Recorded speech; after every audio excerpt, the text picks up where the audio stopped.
Hey everybody, welcome back to Let's Be Saints Awakened.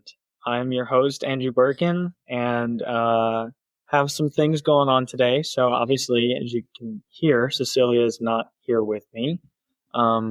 This week's episode, we have a guys panel, and soon Cecilia will be doing a women's panel. So for this episode, we have three familiar faces.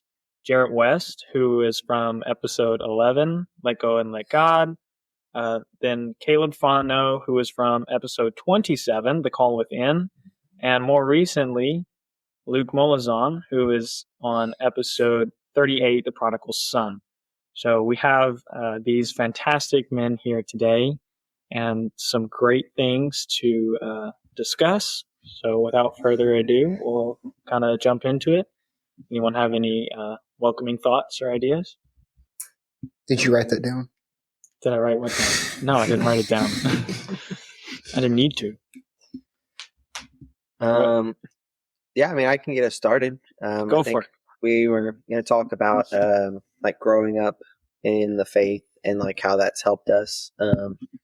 Because we talked about how we all kind of come from like faithful families that grew up in the faith, and how that's kind of helped propel us forward, moving forward. And I think for me, I mean, that helped, for sure, having like a family who like encouraged me to go to mass and to, I think question the faith and to ask questions so that I have a deeper understanding for myself. I think that like my dad really pushed us to like ask these questions, and that way like it's our own faith and not just like blindly. Like blind faith is good, but I think it was really good to understand why we do things. Why are we, as Catholics, why are we kneeling? Why are we eat bread every, like the thought behind why we do these things. Yeah, for sure. I'd say the same too, but my mom was not raised Catholic or anything. She converted to Catholicism after she married my dad. And so growing up in the faith, my mother was learning at the exact same time she was teaching my brother and I. And I felt like that helped us a lot to have more of an understanding, because it wasn't like she was just saying, oh, learn this, or gave us a catechism and she was trying to learn these things too. And my dad was just so phenomenal. I mean, always, having us pray. And, back then when you're a kid, it's really hard because you just want to go to bed, or maybe you don't want to go to bed. Maybe you want your parents to think you're in bed and, you're staying up playing with Legos or on the video games, Fortnite, whatever. We didn't have... Oh, wait. Sorry about that, guys. We didn't have Fortnite when I was a young lad. I'm older than you. They didn't have Fortnite when you were a young lad either. What do you mean? Fortnite? I played Fortnite when I was a little kid. When did it come out? When I was in 7th, 8th grade. That's a young lad. Okay, all right. I'm talking. I'm okay. All right. Like young, yeah. We had like little Nintendos. Okay, I see what you're saying. Yes. I meant, like 4 or 5, 6 or 7 years old kind of thing. I see. So, but in any case, as a kid, I didn't really appreciate what my parents were trying to do. And now as an adult, I can look back and I'm like, I am so blessed to have people in my life who really pushed these things and wanted me to learn, because now here I am on a podcast with 4 of my best friends talking about, prayer and growing up in the faith. And it was really 3 of my best friends. 3 of my best friends. So in any case, yeah. Yeah, no, absolutely. I think I used to go to CCD, and some of our CCD teachers were, they had converted to Catholicism. They'd gone through, it was RCIA then. And I would always hear like, oh yeah, man, like they're great Catholics, they converted. And that's like, it's interesting. Like, yeah, they were really strong Catholics because they sought it out for themselves, and they wanted the truth. And so they sought it. And, yeah, and looking back, I was kind of like, well, like, what about me? You know, Mm. I grew up Catholic. Does that mean that I don't have a strong faith? Does that mean like, and so there was always just kind of like that kind of question, like you're in the right place, but you don't really know why. And, Right, because for not to cut you off, I'm sorry, but for the Protestants who convert over, it's like they know why they're converting and they know the direction of where they're going. For us cradle Catholics who are born and raised Catholic, it's hard because we just it's already presented to us. It's all we're already going to mass on Sunday. We don't get to experience that childlike wonder, I'd say, that like a 24-year-old convert will experience.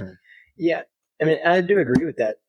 But also, in a sense, as you mature, and I found especially like over the course of these past couple of years, I've kind of like re-experienced that like childlikeness, like just like realizing like, oh, that's the mass, or like, oh, that this is adoration. Because one experience that I've had, like growing up in our family, I'm very grateful that my parents would sometimes go to adoration on like Sunday evenings, and my dad would he would holler from like the kitchen by the door, and he'd be like, "Hey, I'm going to adoration. Does anybody want to come?" And he'd just be like, crickets. Yeah, just crickets.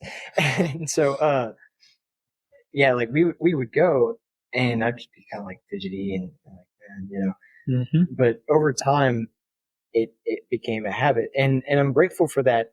Not because like I have the habit now, but it's that even whenever like you're not sure, and you're kind of like wavering in that, you still have the habit that's like kind of carrying through, if that makes sense. And like because of the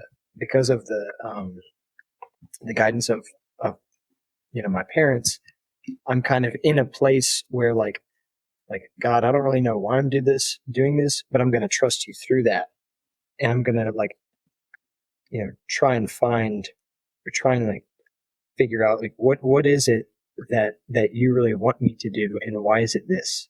Does that make sense? Yeah. I think on to that like childlike dependency that we were talking about. I think that's like growing up seeing these like older role models still having this like childlike dependency on Christ, and like trying to learn how to like have that for myself was like seeing these people older than me who I like look up to, and they still have this like they have this faith, and they have this like I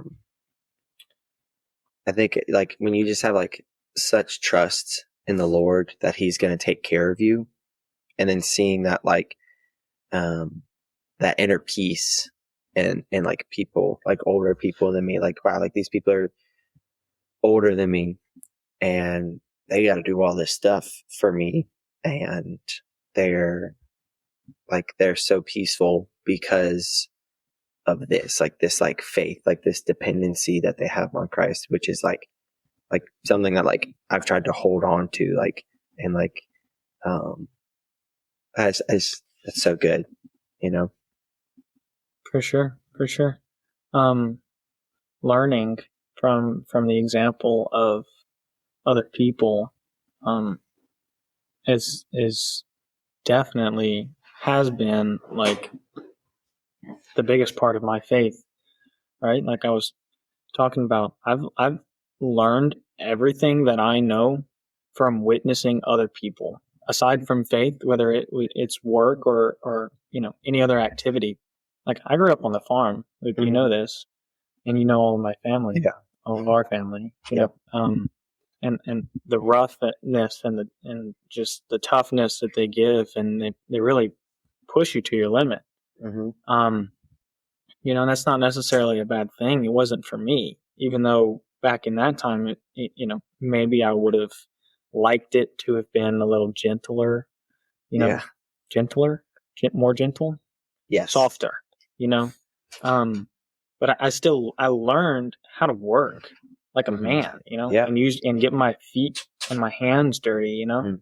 and kind of stuff. And in the same way, from my father, I learned all about my faith just by witnessing the way that he lived it out. Like Caleb was saying, you know, my dad would often say, you know, and still does to this day, who wants to come to daily mass with me on a random Wednesday? You know, growing up homeschooled, we have that privilege, and yeah, we never wanted to, but now it's gotten to the point, and I've been able to witness my younger sisters now asking my dad on a random Wednesday, "You want to go to daily mass?" You know, and awesome. that's just a beautiful thing. I don't, I am able to go to mass here at Newman now, at least 3 times a week, and I don't think that I would be if that wasn't something that I witnessed in my own household,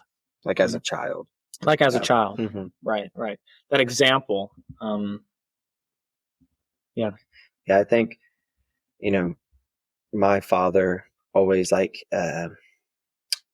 being a man, you know, was like a big thing. Like, so I grew up with, I mean, I have an older sister, but she's much older than us. So she was kind of raised, my first memory of her was when she was 20, 21.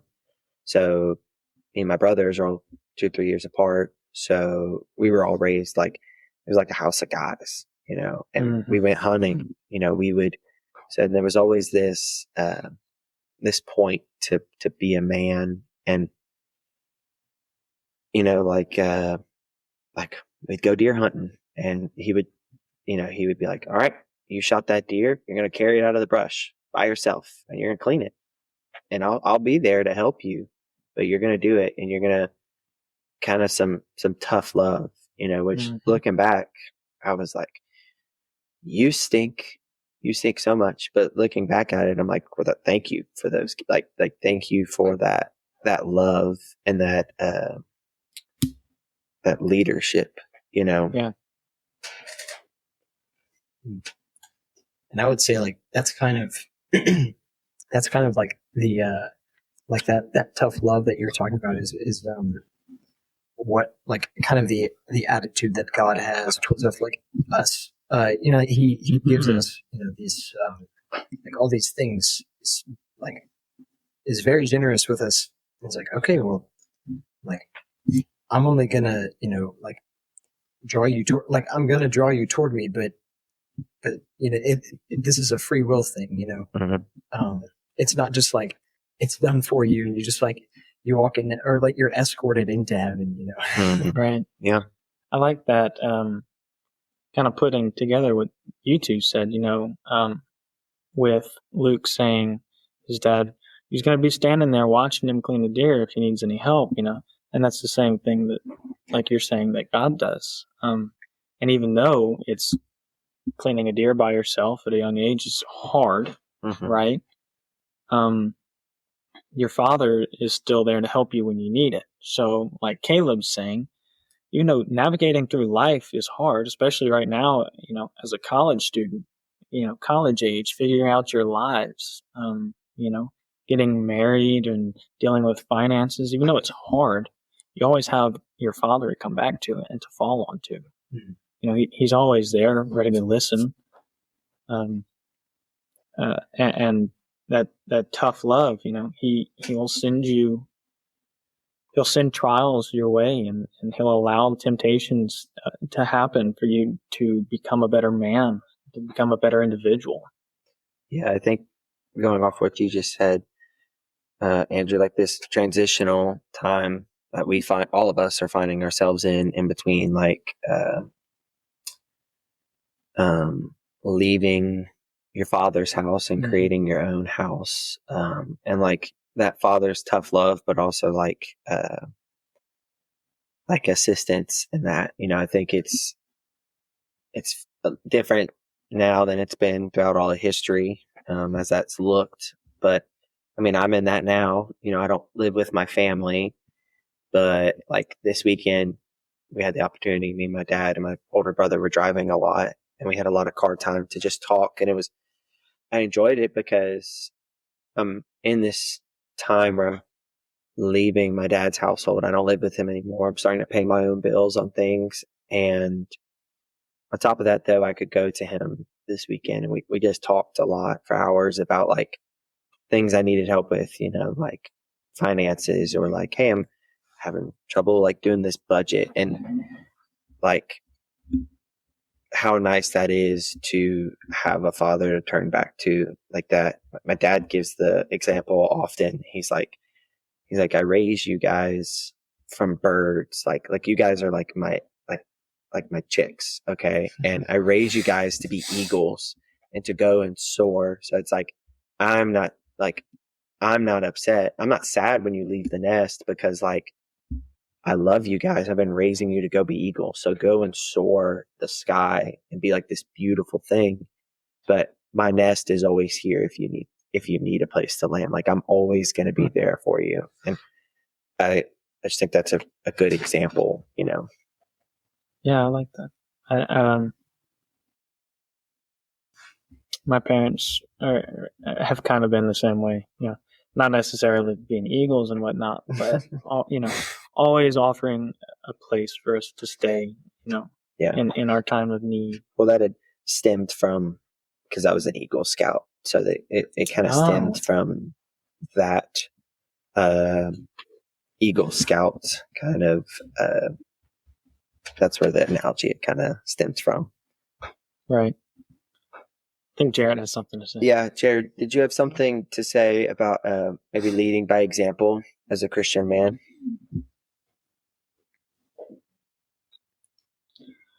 It's hard to think of it on the fly. A good point. This is It's a good point.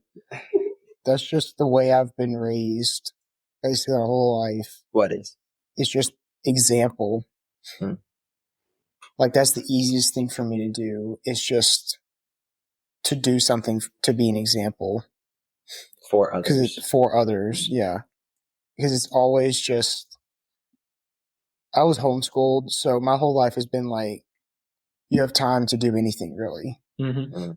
So all my religion teaching came from my mom. It's like, all 12 years we had books, religious books. I've read all that for so many years. I've done these sets of apologetics books, all different types of stuff. Like, that's where all our faith knowledge comes from. And also my family is also, like, my late grandmother. It's just like the inner peace you're talking about. Mm-hmm. They would have that peace, and you can see it in her, and that's what I wanted, or that's what I want so badly. It's just that the childlike trust with Christ. Mm-hmm. That's what you have to look up to with just your grandparents and all the older people in my family. It's just that are Catholic, at least. It's just such it's just a childlike trust, and it's so easy for them just to go through life happy because they just have this trust. And it's just a beautiful thing, and that's what I want. So I always try to live life just being... That? No. Oh, my bad. It goes against my whole personality because, for obvious reasons, I haven't spoken yet. So I always just want to be a happy person, like, no matter what. And I've just learned through this past years in college that worrying about something or just showing that you're sad or upset about this thing doesn't help you in any way. You're just looking for sympathy from other people. Whether you just live your life and just, like, if you have this going on, these problems, these relationship problems, but you just say, God's got this. Like, I don't have to worry about this. Like, I deal with problems when they arise, but as long as I trust that it's going to turn out fine, all this is happening for a reason, I'm fine. Like, I don't need to act upset or torn down or act rude or ugly to other people, because Jesus is going to take care of this for me, whether so true. It's like, it's bad right now. This is going to be great later. Mm-hmm. So I don't have to worry about this. So I always just try to lead like that. Like, yeah, I'll confide in people, like, if I'm having problems, but you don't outwardly show it.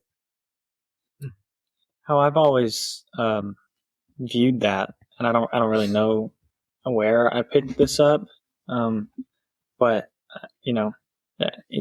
a couple years ago was one of the hardest years of my life, the hardest year of my life, really. And you know, the thought that really kept me going was, it's bad right now. Some people have it a whole lot worse.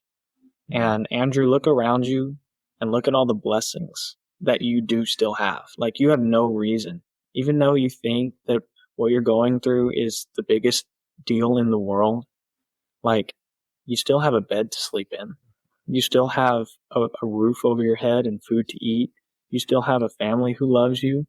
You still have God right by your side, and access to go to mass or adoration and do all these things. And that really kept me going. Was you may have it bad, but is it really that bad, kind of thing? And then that to me ties a little bit into, if we're learning by example, we should try to be that example for others. Mm-hmm. And if we just go around and we're in a funk and we're in a mood 24/7, well, that's the example that we're giving to others, right? Versus being that peace, like you said, your late grandmother, being that peace for others, and showing them what that looks like. We should strive to be that for people, right? The example that we have all learned as children and young adults that we're now bringing onto this college campus and then into our own homes and just everywhere that we go. Okay? Yeah, I think that transitions so well into like what we are called to be as a man. Like, Jesus Christ is a firm foundation, Mm-hmm. and he is like the rock that like you build off of. Like you like put everything on Christ. Like, he's got it. He don't worry. Like, you can always count on him. And I think that is what we're called to be as a man, and especially as the head of a household, like to be that constant and that strength to kind of hold your family up. Mm-hmm. I think that, somebody else say something while I look in the Bible or something. Caleb. Caleb's got something. While you were thinking, it was, while you were talking, it was making me think of whenever I'd gone to Seek, and there was a talk on trust, and the sister who was giving the talk, she talked about this analogy of like the love that we receive and we give. Like, it can kind of be thought of as like our heart is like this I guess this chamber kind of, and there's these two doors, and for the love that we receive is one door, and as we open that door up to receive that love, if both doors are open, we can receive that love and it flows through us, and then that's the love that we give, right? Uh-huh. But if we shut off one of those doors, like if we shut off, sorry, Andrew and Jarett are sitting there like, pantomiming, they're like moving their hands back and forth, like the doors. But as we close one door, like for instance, if we close the door that we receive from, then all the love that was flowing out to everyone else, like that's not happening anymore. Like, since we're shut off from God, we cannot give that to other people. Like, you can't give what you don't have. Oh, exactly. And in the same way, like if you're shut off from giving, then like you're just trying to hold on to all this that you're receiving, then there can be no flow of God's love. Mm-hmm. Like if you're so bent on just trying to receive or just trying to be like, God, I just want you to help me through this. Like forget about my duties and the people in my life that may need the love that you're giving me. Like, I just need it right now. I can't do that. Like that's going to stop that flow. So I just thought it was an interesting analogy. Yeah, no, that's great. I liked it. Can't teach what you don't practice. Right. You got it? Yeah, so I had found what I was looking for. I was listening to you, though, Caleb, but to what I was saying, this is Ephesians 5, verse 31 says, "For this reason, man shall leave his father and his mother and be joined to his wife, and the two shall become one flesh." And it talks about, there's an analogy here that we could spend hours talking of. But Ephesians 5, verse 21 through 33 talks a lot about how the wife is like the church, and she's supposed to be subordinate to Christ, and to follow Christ. And just as a husband loves your wife, even as Christ loved the church and handed himself over for her. So it's like such a great analogy of how the man is meant to be this head of the household, just as Christ is the head of the church. And I just think that's so beautiful. And like, it obviously none of us are married. Andrew's engaged, so that's something coming soon for him, which is awesome. But I mean, like so much joy that brings me to know that like I want to make myself better.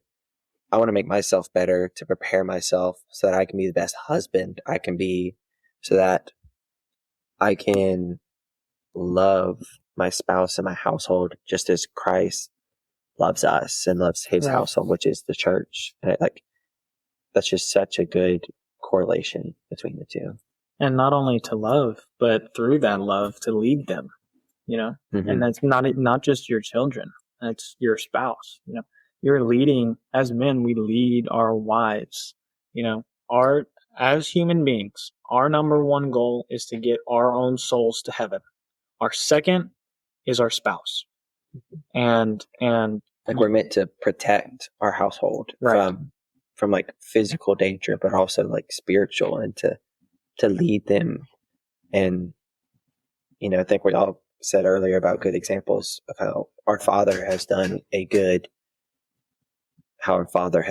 way of that, how we've seen that.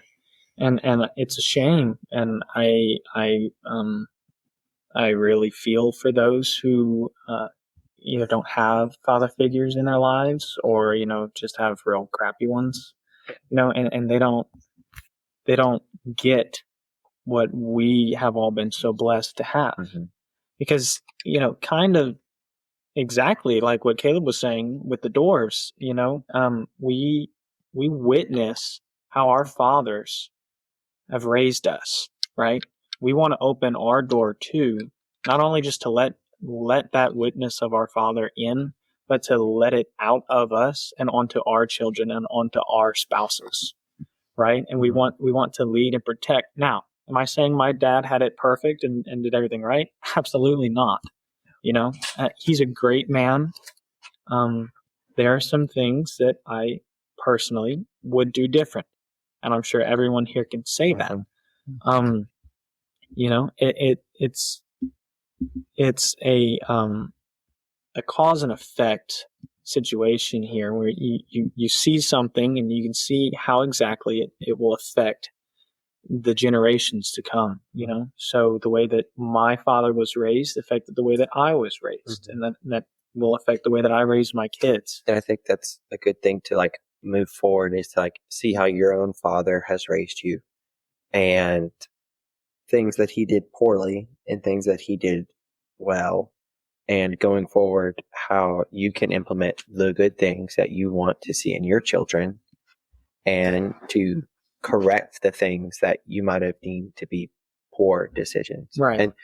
And a lot of times, like, we see, like, I guess, from what I've heard from people, they're like, oh yeah, like, I thought my father was an idiot the way he raised me, but that was smart, because like now, it's like you were saying earlier, like, going to church every Wednesday, I don't want to do that. I'll play outside. But it's like, now seeing older, from this like wisdom that we now have, we're like, wow, like, that was a good idea. I want to do that with my kids one day, right? Yeah, exactly.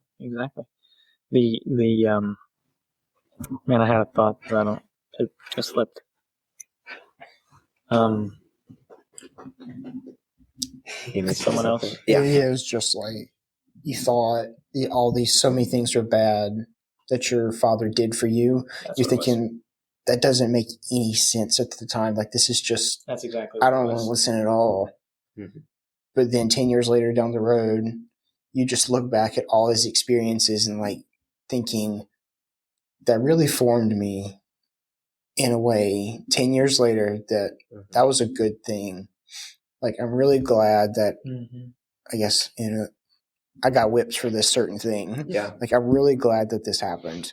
Otherwise, if there wouldn't have been any kind of like punishment or any kind of telling off sort of thing, you wouldn't have like not the knowledge that this is so wrong 10 years later. Exactly. It's like That's life what skills. I was thinking. Right. Like you see, like I know I see in myself, which it's like I see skills that I have that aren't like physical, strength or something like that. Like skills that I have that I've been developing since a very young age, because those are things that my dad seemed to be things to learn and to know about, and how that's helped me, professionally and school wise, moving forward. And how like other people don't have that, and how that's stemmed from something like being raised in a certain way, Yeah. Like growing up, I hated that my parents were like, you will not have a phone until you're driving. I was like, okay, but all of my friends, everyone around me has a phone, and they're all doing what's the big deal? I just want to be in contact with people. And I hated my parents for that. I was like, it's just not fair. But now growing up, I'm like, my kids are going to hate me too. They get that phone to high school. If that, the phone thing was like huge. Yeah, you always want a phone.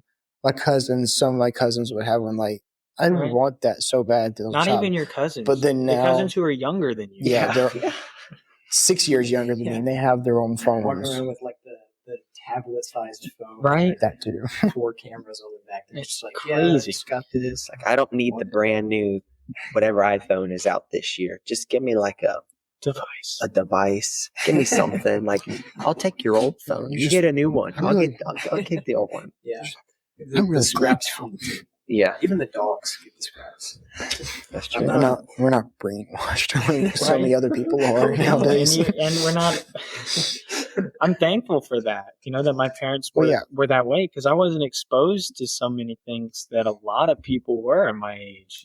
Those people have so many more struggles to get to a certain point. Yeah. And it's such a straighter path for people who don't have those exposures. Well, that's like ultimately like what a man is supposed to do for his family. Like to the child, it doesn't, like, he doesn't see the dangers that we know are on the phone, and and how the devil can use the phone in a young man's world to distort his views of things, or to make him sinful. And the father just wants to protect you so deeply. And like how good of a job, like the same thing with like, we have to just trust our Father on earth, but also we need to have that same trust for our Father up in heaven, of like, just like, he knows better. So stop trying to get a phone before you need it. Right. Like, we can, like, that's so funny. I just thought of it in my head, but it's like as young men, like dating, he's like, no, you can't have a girlfriend yet. Or like, you know what I'm saying? Like, yeah.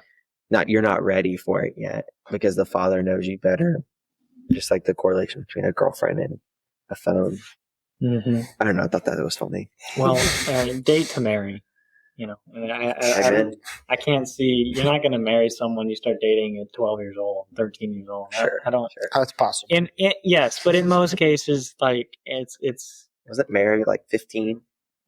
Mary didn't have a choice. Well, I guess she did. It's literally. My bad. That was bad. Yeah. Cutting it out. Literally. I'm cutting that out. No, Yeah. Anyways. Major or loss. Anyways, kind of going off of all of that, what does it take to be a balanced leader in your household? Not being a tyrant. This is a point, by the way, that Cecilia asked me to make. What does it take to not, that balance? Understanding. Yeah. understanding is Like- a really go ahead. I would just be like, looking back at my childhood, it'd be like understanding like your kids, understanding like, I don't know how to put this. Who they are. Without being a individually. tyrant, I guess in the way you put it, Mm-hmm. and just saying like, do whatever I say, no matter what. It had, like, you teach them from a young age, like this understanding, like, how do I put this? Teach them. Oh, are you saying like teach them why Right. they're doing something? Yeah, it would be like the why aspect, include more of a why aspect. As they get older, they understand more and more, and give them more information. You know what I don't like? Because I said so. That is something I really hate. You know, because well, if you're gonna say, you can't have a phone, well, why? Like Because when I I, said so. when I was a teenager, you still be told something like that. But if you, like, there's a commandment, honor your father and mother, and like so many biblical references to like your parents know what's best for you the Right. majority of the time. Mhm. Like, and that was never included. It's never included in so many like childhoods. Mm-hmm. Is like, I have experience. I know exactly like how you feel Mhm. or what you want, but this is not good for you. And I need you to trust me. Like you need to trust me because this is going to be good for you. It's going to benefit you more than you know. Right. I've been wanting to draw this connection here for a little while, but I was going to say, in the same way, we cannot say that, like, we can't say to God, you don't know what it's like.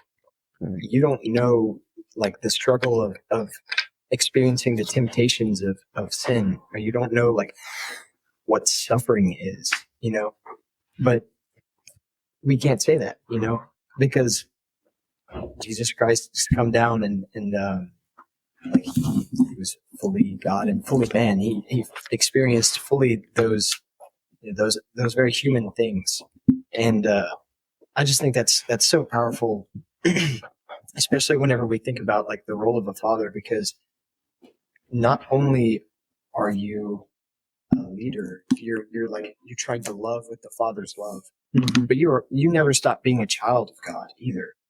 So in that same way, like you're trying to receive, you're trying to receive that love from the Father. That's the love that you want to be giving. And so it's like you're simultaneously both a child and a father. And it's like, it's crazy. But yeah, I would just say like that in that same way, what God has, what God has done, he gave his only son, in that same way, like he knows what that suffering is like. I mean, more. Yeah. I think, Andrew, can you re-say what Cecilia's question was to us, or the thing she wanted to talk about? Because I had something to Well, add. to clarify, she wasn't like blaming her dad or like blaming me for anything, her father and soon to be spouse. But she said a point that I want you guys to make would be, how do you be a balanced leader in the household? And I think, so like in Ephesians, we were just talking, but back to like in Genesis, it says, Genesis 2:23, the man said, "This one at last, it is my bone of my bones and flesh of my flesh. This one shall be called woman. From out of man, this one has been taken. That is why a man leaves his father and mother and clings to his wife, and the two of them become one body." And that's very similar to what was just said in Ephesians. I think that is like a big part of being a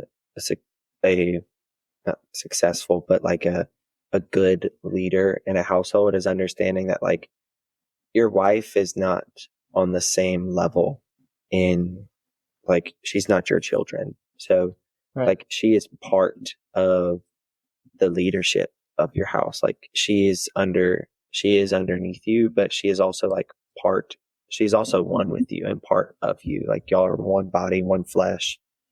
And like in certain instances, you need to have the hammer. In certain instances, you need to have the feather and love. That sometimes they need the tough love, and sometimes they need the feather, and they just need you to just sit there and take care tat their boo boo or something, like, and I think that kind of pushes to like the characteristics of like a man and a woman leading together their children and helping them get to heaven.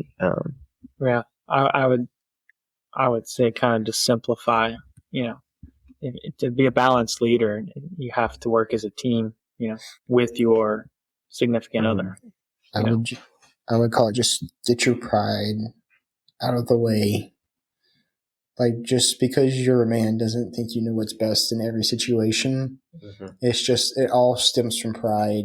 Right. That you're the leader here. Okay, I have something to say. Last week, we were doing a Bible study, and the Bible study was on meekness. Yes. And so, if you don't know what meekness is, Caleb's going to tell you real quick. Yes. Well, meekness. Being meek. No. So we first talked about humility, and humility being like that right, like seeing correctly yourself in relation to God, Mm-hmm. and just like where you are, and the fact that everything that you have and everything that you do that is good, comes from God. And then we also talked about like meekness being that outward expression of humility.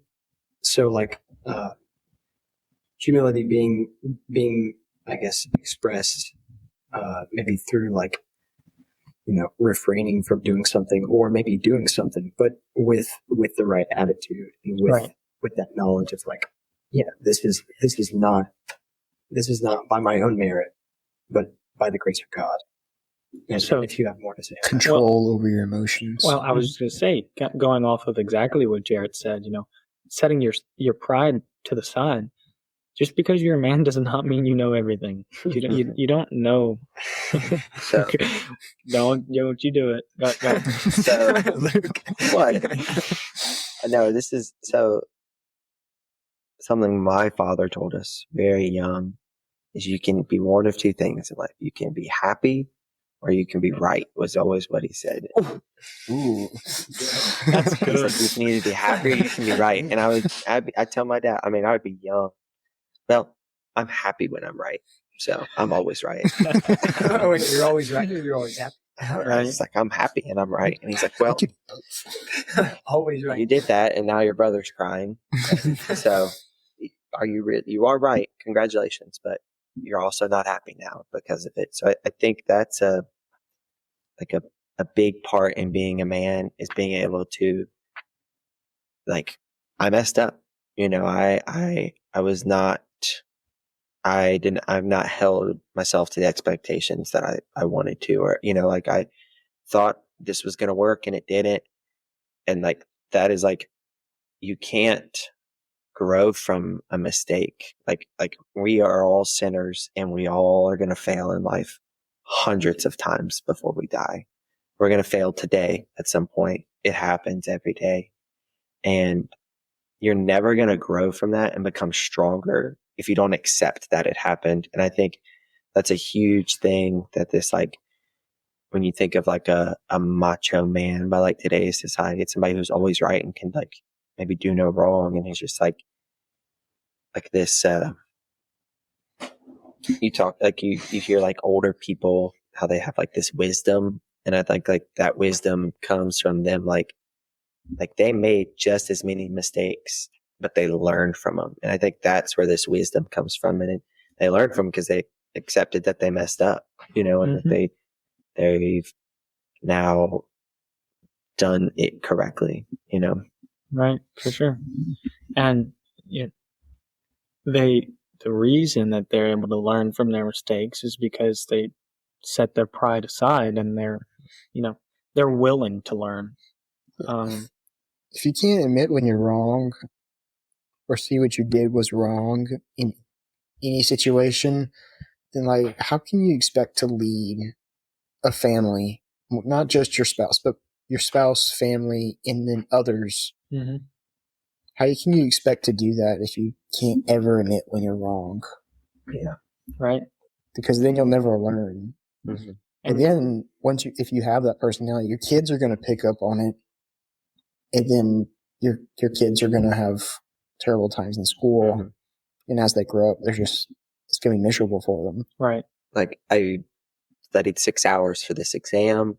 I always study 6 hours of study time before an exam, but I failed. I got an F on the exam. Okay, well, that means next time you got a 50. So now you got to study 12 hours to get 100. And that might stink. And you have to admit that you failed is the first thing that you have to do. And realize that those 6 hours was not enough. You did not give enough. And that's hard because it's 6 hours of your time. And then you have to do the work and you have to put in another 6 hours to get to hopefully be enough for the next exam. In that instance, I wouldn't say it's only just like your time that you're giving, but it's also you have to do things sometimes that you don't want to do, mm-hmm. or that you just hate doing in school. Or miss out on things. Like that for one, like I have to do the school. This is more important. Yeah, one, I have to do the school. I don't want to do it. I have to take the test. Why do I want to do it? I don't like school. Mm-hmm. Thirdly, then I have to put so much time and effort into this, mm-hmm. so I can do good when I don't even want to do it in the first place. Because and then you look at it, ultimately, it's going to benefit you in the long run. Like, this is good for me. Just to do something I don't want to do is going to be good for me and my family. Like, as men, we're called to set aside our own selfish wants for the good of the family, so you're not going hunting this weekend. Your little boy's got a game that you're going to, yeah. And how important that is to do those things, to set. I've seen households where the man was very selfish and all the extra money in the house went to the father, and how dysfunctional and the cracks I saw in that family. And that's not judgment on them. And in fact, when I saw that in that household, I was like, I see this, and I do not want this in my house one day. And I thank you, God, for the wisdom to see this and to know how to prevent this and to in the future. Mm-hmm. Yeah. I mean, you even see Christ in the Garden of Gethsemane, he's praying to the Father, if it is possible, let this cup pass from me. I don't want this, I mean, there's obviously nuance there. But that experience of just let this pass, but not my will, but your will be done. Mm-hmm. If it is meant to be, if it's required, then I will do it because I know, the Father's plan is the best. Mm-hmm. And then just getting under the weight and going. But, yeah. Going back to something that Jarett had said or started to say a little bit ago. This is kind of switching gears now. Still in being a balanced leader, like Cecilia had asked. I think it's really important to, just as you get to know the person you're dating for marriage, just as you get to know your spouse, I think it's really important that you get to know each of your children individually as human beings, rather than just view them all as your child. One being mushed up. I've got 6 kids, but I view it as just they're all the same child kind of thing. It's important to know the needs and the wants, of each individual child, because everybody is raised differently. Each person feels differently and has different emotions. In my household, my sister Gianna and I are the most alike in the fact that we're we don't have emotions really. We're rough and nothing really gets under our skin unless it's bad. But we can joke with each other, and I walk in the door and I'm like, "What's up, stupid?" And she's like, "Nothing much, idiot," and kind of thing. But if I walk into the door and I say the same thing to one of my other sisters, they're gonna probably start crying. you know? And so in that perspective, as the parent, I think it's important that you get to know, like, okay, Stephen is this way, Andrew is this way, Catherine is this way, and so forth, and really learn all of the children. And I think that will help you to love better and to lead better. Does that all make sense? Mm-hmm. Yeah. Anyone have anything to add on that? I would just like your role as a father would be just like to be the mediator for your kids and not just treat them all as a child. Yes. Because all your kids, if you have multiple kids, obviously they're all going to want to do something different. They're all going to have different personalities. So you have to be a mediator in your whole household to accommodate everything, I suppose. Like, your spouse is supposed to do that too. You just being how to put this. Like, your kid wants to do this, the other one wants to do this. You have to find a middle ground for them, or else they'll just grow to hate each other. Because if you just do what one wants to do, this one's going to grow to, like... favoritism? It's going to be, favoritism. Right. You can't have favoritism in a family. Right. Otherwise, that destroys the siblings' relationships and their relationship with you. I feel like it's like this idea that the youngest child is, is always a favorite. And my brother and I look back and we're like, man, if I would have done this and I was her age, I was getting beat with the belt and the wooden spoon. Like, and then I would have got punished afterwards. You're sleeping outside. But I think that was a Monlezun, not anybody else. First, my father never made me sleep outside alone. That's on a story from earlier. That was a punishment. We would have to, like, if we weren't going to bed on time, we were up past our bedtime, he'd make us go sit outside until they went to bed. That's kind of a punishment. And one night, I got in real trouble, so I was going to have to sleep outside. But me and my dad actually fell asleep outside together. Like, we were in the punishment together because we were both kind of too stubborn to give in and admit that we were both right. We weren't happy. So we were sleeping outside. So neither of us were happy, but we were both right. And that's a good example on what I was kind of going to get into, with the youngest child being the quote unquote favorite, because if I would have done something at their age, your parents are also growing up and this is their first time being parents too. So they don't have everything figured out. It's not that they love the youngest child any more than you. They're just figuring things out. Although I do think that it's a lie. I don't know. Maybe we'll see when I'm a father. I do think my parents lie when they say they don't have a favorite child. Obviously, but you have to understand that in families of more than like two, of like 4 or 5, you think the youngest child is the last one in the house. That's true. So it's just like after they leave, they're alone. Like, you might visit every once in a while, but it's like they have no one else in the house. Right? That's true too. Yeah, but it's just like they want that youngest child to stay as long as possible, just out of, like, I wouldn't call it loneliness, but it's just like out of change. It's a change that they don't want. Bittersweet, kind of. Yeah, I think. I was gonna say that, like, what's the age difference between your oldest and your youngest? 6 years. Oh, between the oldest and youngest. Like, Stephen and Faith are 12 years. Okay, so if your parents were, let's just easy math, 20 when they had the first Stephen, and then when they had Faith, there's a 12-year difference, so now they're 32. So there's a big difference, maturity-wise and a lot-wise, between a 20-year-old and a 32-year-old. They're 12 years smarter than they were. That is true. That is facts. You had something that... No, it's not that relevant. I was just saying, like, with the youngest sibling, it's easy to, like, if you think about it, like a love tank, like the first sibling gets this much, second sibling gets this much, third sibling, like, they get whatever's left. Yeah. Are you the youngest kid? No. Yeah. Almost. It's definitely true that the youngest child gets favoritism in some ways. It's definitely true.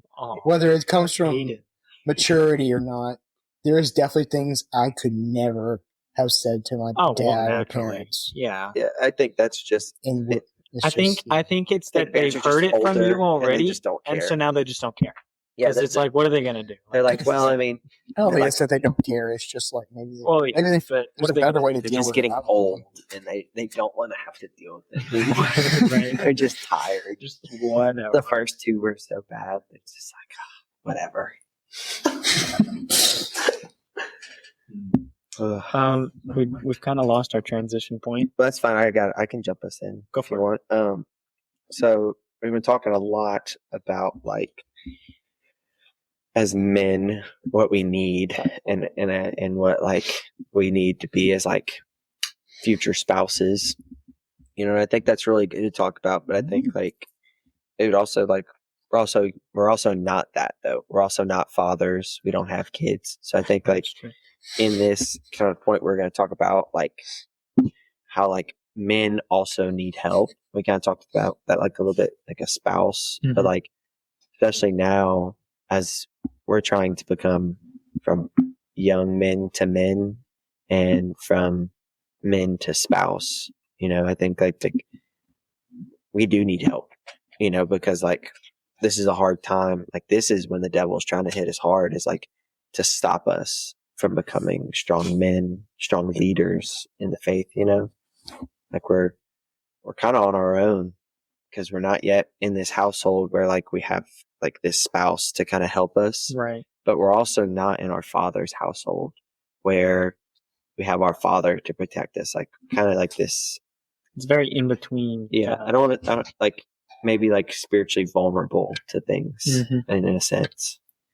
I think especially too, you know, being sent off in college, you know, it's like you're experiencing all of these new things without the comfort of your parents like hovering over you the whole time, right? Mhm. You're going to college classes, you're going to parties, and you're just experiencing life differently now that you have quote unquote freedom, right? So it's going to be a lot easier for the devil to like kind of weasel his way into your Yeah. life, and it's a lot.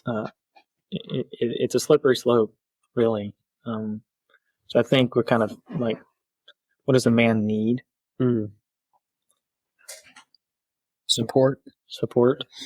I mean, whether it's like from another spouse or from other men, you need support because you can't really there's not a whole lot you can do when you're alone. Maybe at first, right when you get out of your house, if you have like a faithful family and you get out and you say, I can do this, like, I feel like, or you feel like, how do I say this? I'm losing my thoughts. You're strong enough to go against all these temptations of the world by yourself. Yeah. Like you have this Like you can do this for a certain amount of time, you but without your friends and your family just to like talk about this or say you can't do that, like this is bad, Mhm.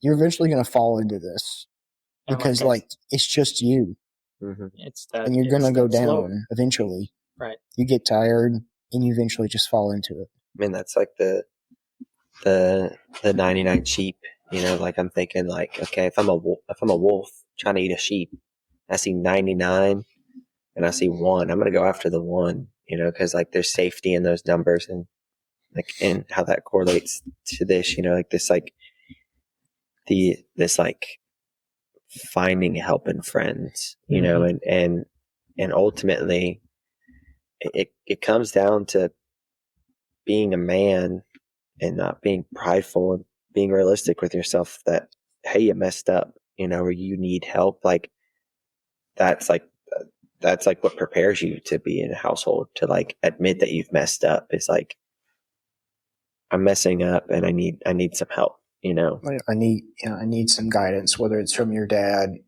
or for some person that you trust to give you advice. Mm-hmm. Even other friends, you know. And that's hard to do for men, you know. We're supposed to be able to do everything by ourselves, right? We know best. So you're not going to tell me what to do. I don't need help. Mm-hmm. But the reality is we were not created for isolation. We were created for community. Mm-hmm. And if you're prideful in that, and you just isolate yourself intentionally because you think you've got it all figured out, and you're just going to do what you're going to do, well, you're going to have a hard time. That's where the devil gets you. That's exactly where the devil gets you, because you've now opened the door to let him in, right? It's very, very easy. And right now is a prime time in our lives at this age, right? Because it's that in between.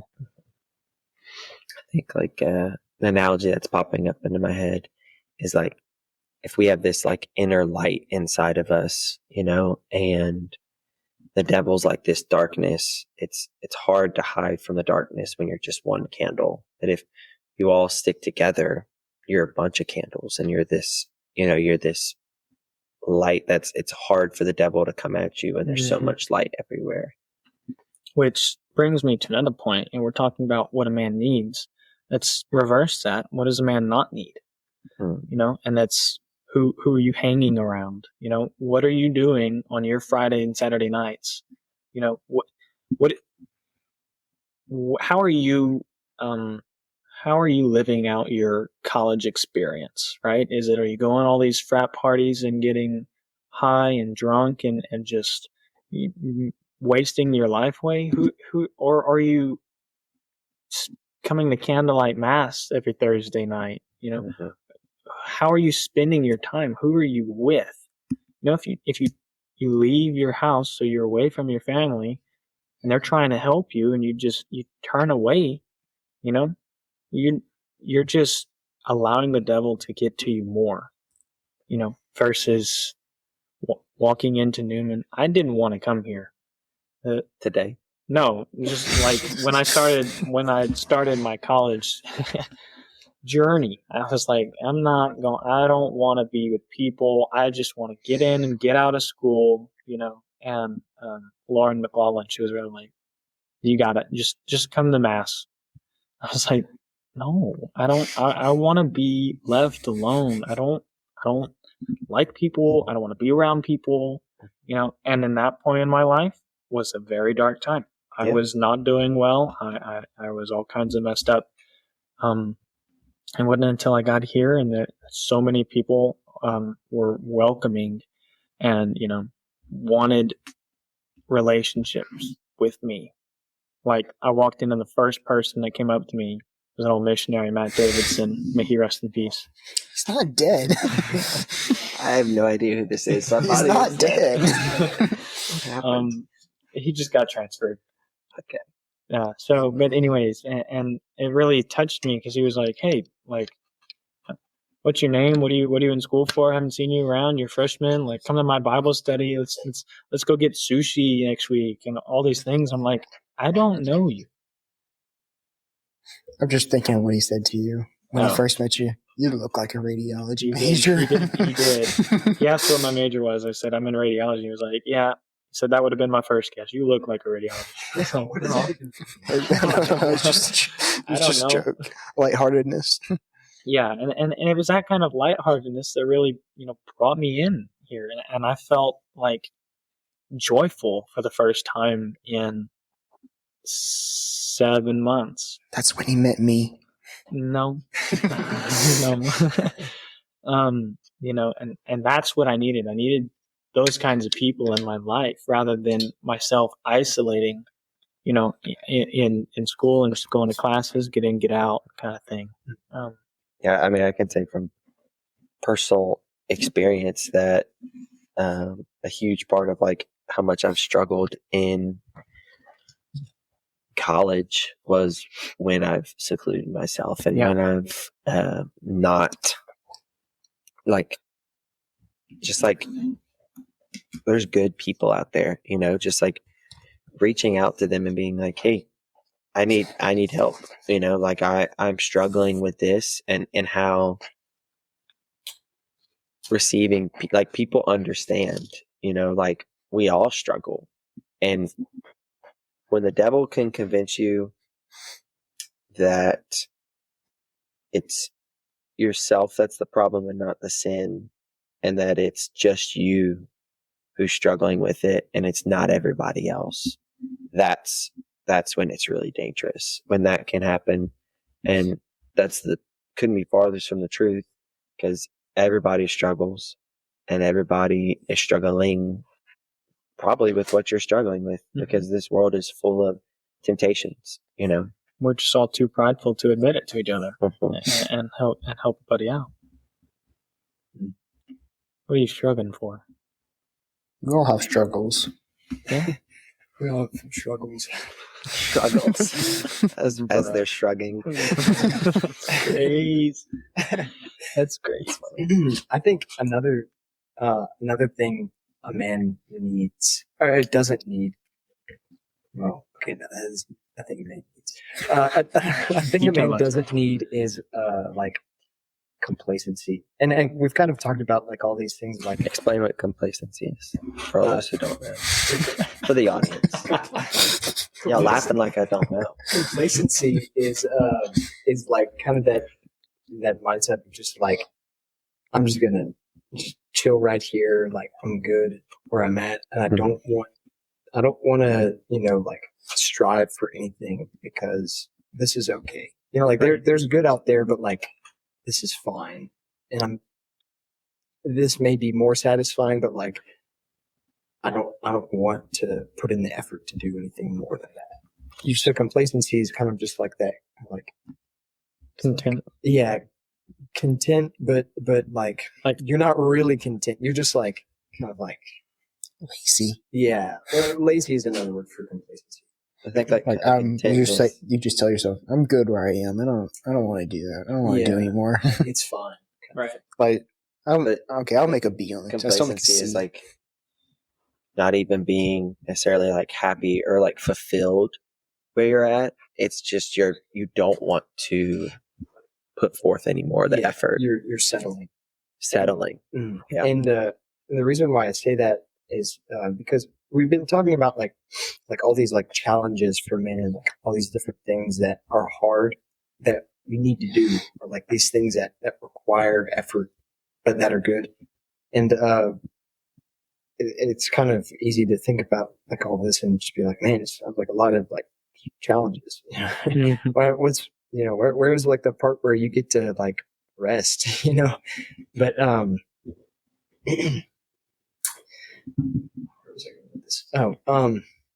would say like without those challenges, we wouldn't know. Kind of like it was kind of like what we started with like growing up, and there being a question of like, well, this is just my parents making me do something, but we need challenges in our life, because like whenever we encounter that resistance, it's like, oh, this becomes a choice of, will I put in the effort or will I not put in the effort? Like that sort of thing. Will I just kind of like be complacent and just kind of like, I'm going to do whatever is easiest and whatever like just kind of like is presented to me, or am I going to put in the effort and like seek the truth, or do the thing that's hard, but I know that is the right thing. That sort of thing. I think that's what makes, if you were done there, I think like what makes a man like strong is being able to, when something gets hard, is not giving up. I think that's true strength, of like when an obstacle is met, you're able to like overcome it. And I think even part of that is like, if a challenge is met and you're like, it might take more time or more effort than you originally thought. And that's where this kind of like failure, and then that's where you move on through it. It's like the strength comes from like trying something and keep working at it and not giving up, even in the sight of failure, like doing what needs to be done to accomplish a task. And I would say like a good father is not one that like you see one day of his life where he just like, he did everything right. Like he loved his kids and his wife, and he, did all the things like in one day. Like he just, that's a good father. You see, rather you see a father who's over the course of his time Yes. as a husband and a father who loved his children and his spouse consistently and persevered in that. Like, then you can say that's a good father. You know? Because I'm not, obviously, marriage is hard, right? Obviously, raising children is hard, can't wait, right?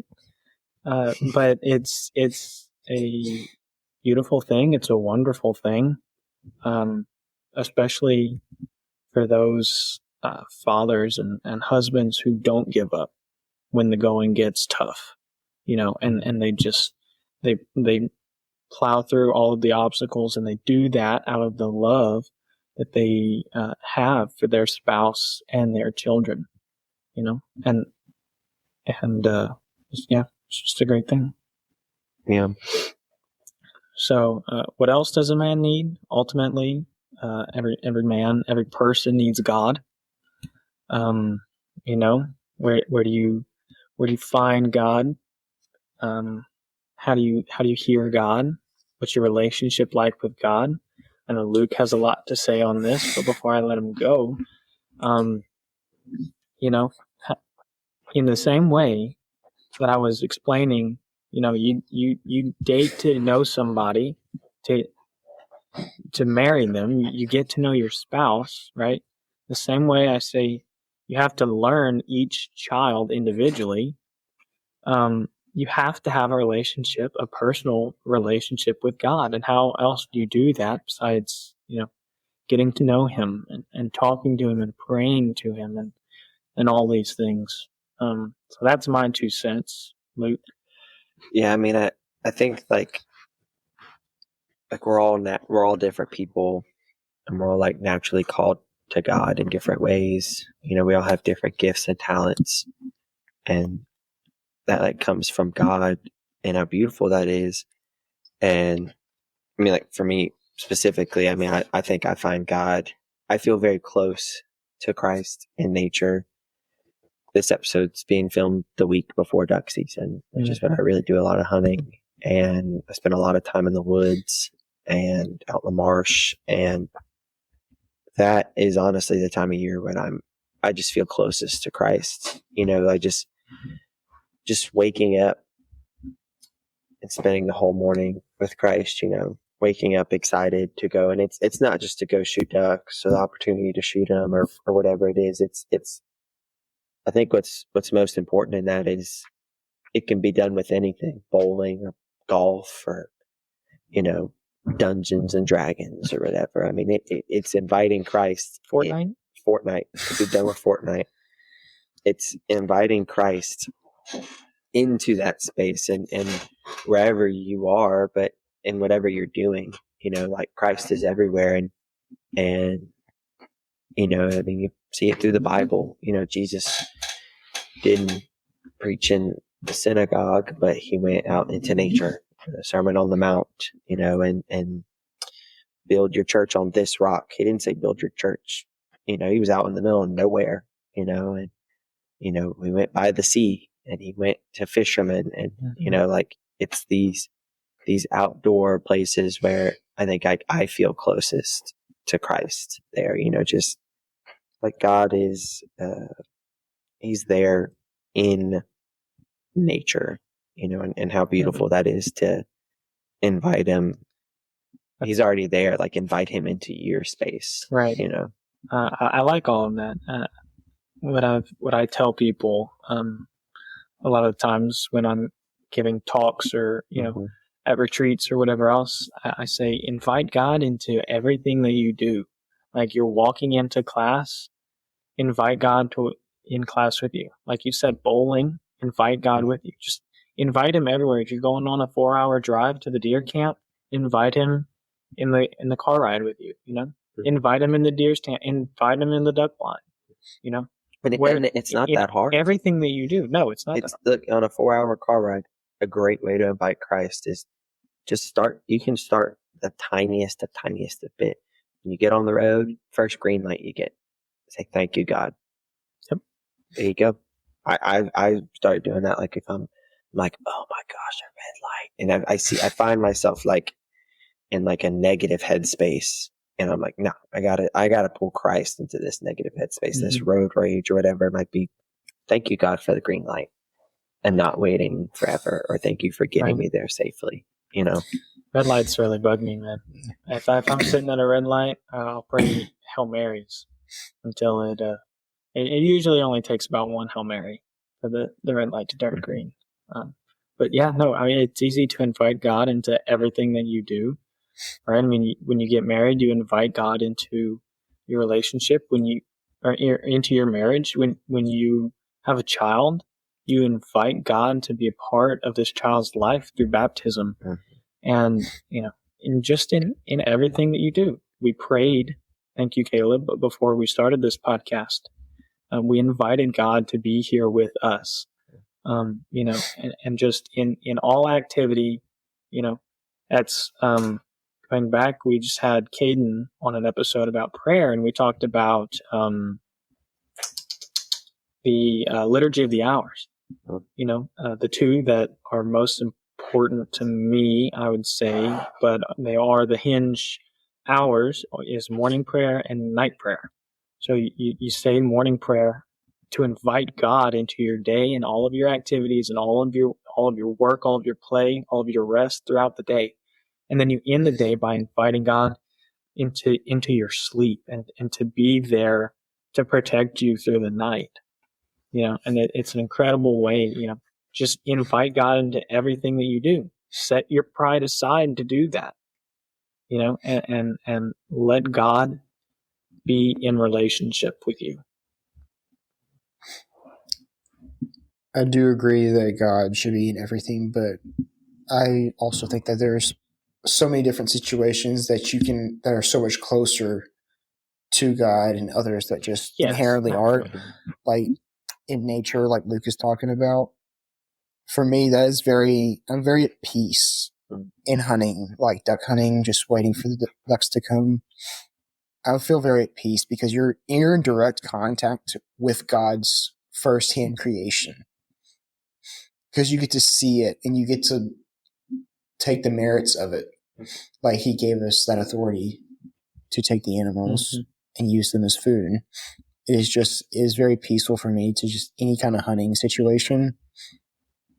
Because it's all God's creation. And you can admire that every time.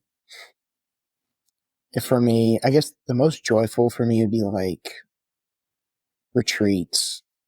I find a real joy every time I staff a retreat. It's just like joy because I get to see it and I know it's a beautiful thing.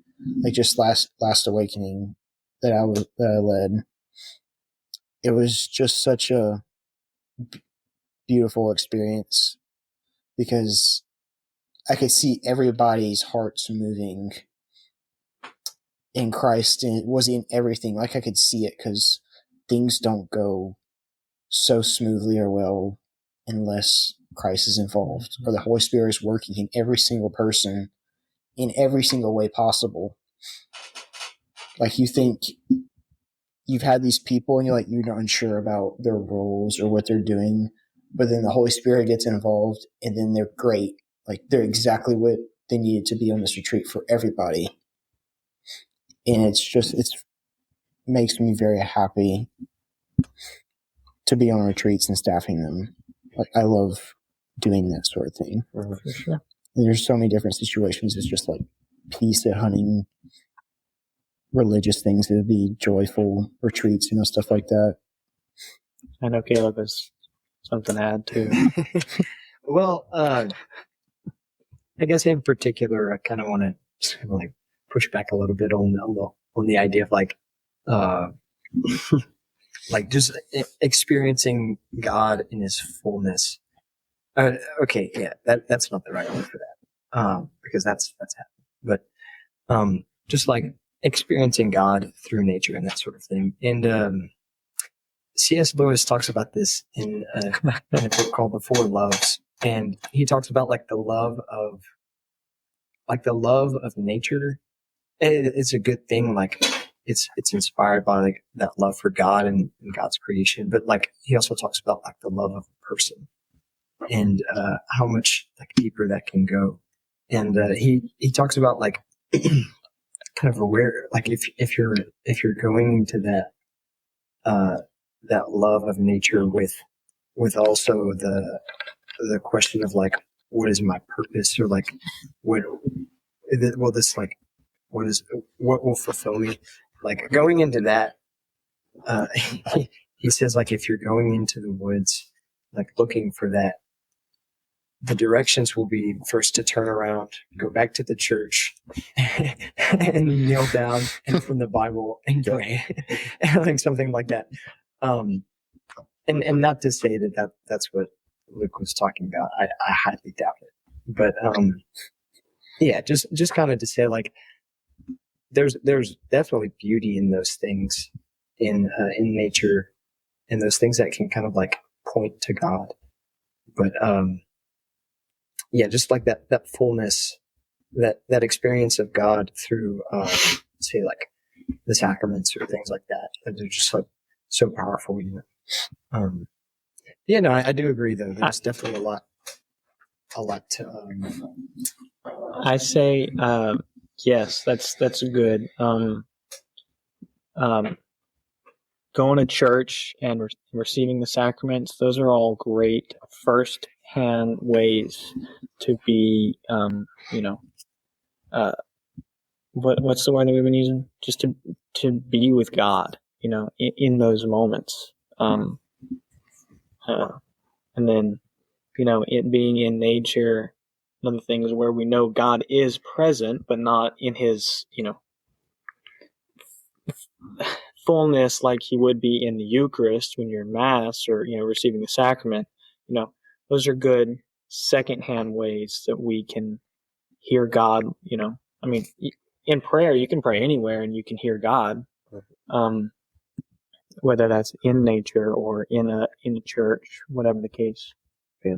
I think like my favorite part about being in nature is the like a similar but a different experience of like being in adoration. I find it very similar to like being able to adore Christ through his creation and through like the things that he's made. Like you can just see him out there, and especially in studying it in school and learning about it all, how it all works together, I think is just beautiful. Like if you understand when you're out there and you're like, well, why is this tree here? Why is this deer in this area of the woods? Or why is this duck landing in this particular spot? Like there's a reason, and that all leads back to Christ. Like it's all like he spent all this time like in energy, or you know what I mean, like in creating this for us, and like how beautiful that is. And I think it's a great opportunity to adore him, and like when I go in adoration, I like to just, a big part of the time I just sit there and I just listen to Christ. And I think there's like when it slows down and it's quiet, like I find that when I'm out there, I'm not thinking about what homework I have to do or what, when work starts or things like that, or girls or whatever it might be that's causing me stress. I can just be out there, not distracted by anything, and just be like with God, like with him in that space. I think that's why I like it, because I can just get away from everything, Mm-hmm. Yeah, something that your older sister said several years ago at a retreat that we were at. I don't know if this is you're gonna be totally clueless about this, but she said she loves to thank God for clouds. I do remember this. And she was like, when was the last time that we just looked up and were like, thank you, God, for clouds? Like they give us shade, they give us water. Like they're just so awesome. And I was like, that is such a great point. Like, when's the last time we thank God for trees? When's the last time we thank God for ducks? Like, all this stuff. We can find God in our thankfulness for him in environments such as nature. Thank God for the nature. In my case, I'd say bowling. Thank you, God, for the community of people that I have here that I get to bowl with, kind of thing. Thank you, God, that I'm on my knees right now in this moment, adoring you in the sacrament of the Eucharist as the priest has you elevated. In all of these things, we can be thankful to God. And if no one else has anything to say. Yeah, I would like to say something. I think it's also like you have to be careful with what you bring Christ into, because just as easy as you can bring Christ into things, it is easy to let those same things be distorted by the devil, and how quickly anything can turn into something that is not adoring Christ, or not like showing your best forward. I think that's important to, as you are like, very quickly you can turn, just because we were talking about duck hunting, how quickly that can turn into something that's bad. And, you're not spending time with your family because you're out there duck hunting, or you're out there getting drunk or something, it doesn't take much to let it turn bad, but also doesn't take much to let it turn good. Mm-hmm. And like, as an encouragement going forward, to put Christ or allow Christ to enter into those spaces, and allow him to let every aspect of your life be good and holy, but also the same to realize what areas of your life am I keeping Christ out and allowing the devil to be in that place, and it's easy to just pray a rosary at a green light or a red light, but it's also cursing at the person next to you because they're too close to you, or they drive too slow. So now you're stuck at the red light. How quick and easy that can turn from something sinful versus something that brings you closer to Christ. It's trains that get me. Trains. Stinking trains. You know what? I was trying to navigate through all that Westlake stuff that's going on. It confuses me every time I drive that way. So I went all the way around just to get hit by a train, and I was like livid, but not saying that was good of me. I was honestly just going to talk about something like that, the experiences, and everything. Everything is a balance of what you bring God into, but there's also some things that God is just not there. He's not part of this. This is not God's doing. It's not his will. I would say drinking or partying, most types of parties at least. It's just God is not there. You're saying there's some things that are inherently God is not present in that activity? This gathering or whatever, depends on what it's for, but it's just sometimes this is not God's. God is not doing this. Sure. Who was it that said, man, where did I go to Mass? And someone said it was at Prompt Sucker this past weekend, and the priest or deacon, whomever, said, why would you go somewhere? Why would you be anywhere that Mother Mary would not be? And in the same sense, I was gonna make that point too. Yeah, they're not gonna be there in bars on Saturday nights. Yeah, and it's not to say that you can't go to a bar, and I guess even on Saturday. I do believe that I've had a Bible study that was at a bar, but it was a Tuesday night. We were there at dinner time. We had the Bible study at 3. We had dinner. We had a round of beers for everybody, and then we all went home, after a little bit later of just chatting, and it was a really good, fruitful conversation.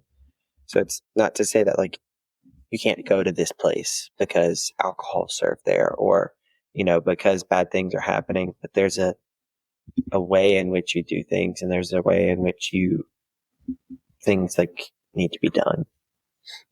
For sure. Yeah, that was the next thing I was going to say. It was just you have to discern what you're doing each time, because you do things and maybe God's not always a part of it, and just discern why you're doing it. If you're going to go somewhere and you say, well, maybe I could get some converts, you could just change their ways. Mm-hmm.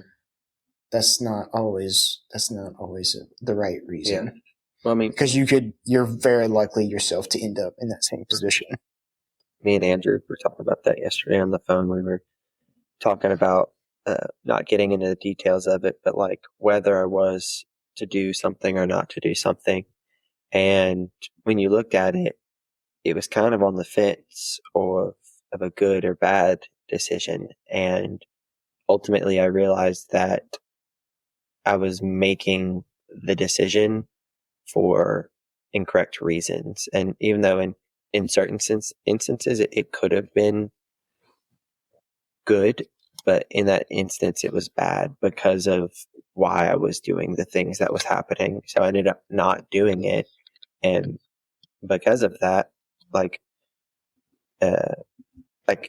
kind of going back to what we were talking about earlier, like realize like a fault to myself that like at one point I was going to do something because of a bad decision, but like I acknowledged the sinful thinking in my mind and it stopped me from physically sinning. And like that is like that like grace wouldn't have come unless I would have just admitted that I was wrong. And like that's like part of being a man, is like being able to like realize those in those instances.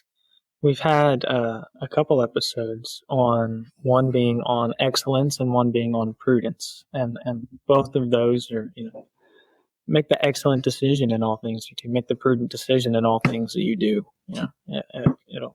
It'll get you a long way. So we are like out of time.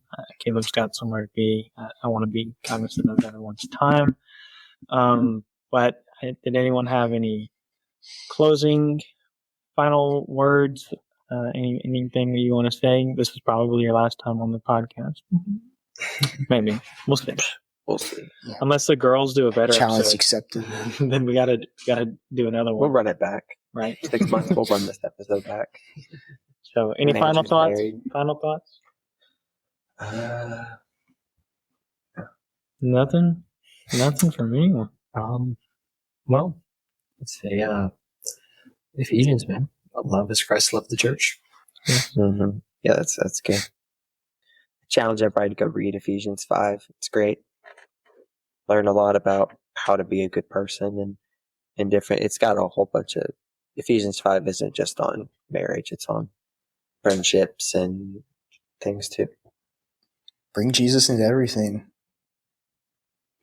All right, very good. Well, I want to thank all of you for joining me once again.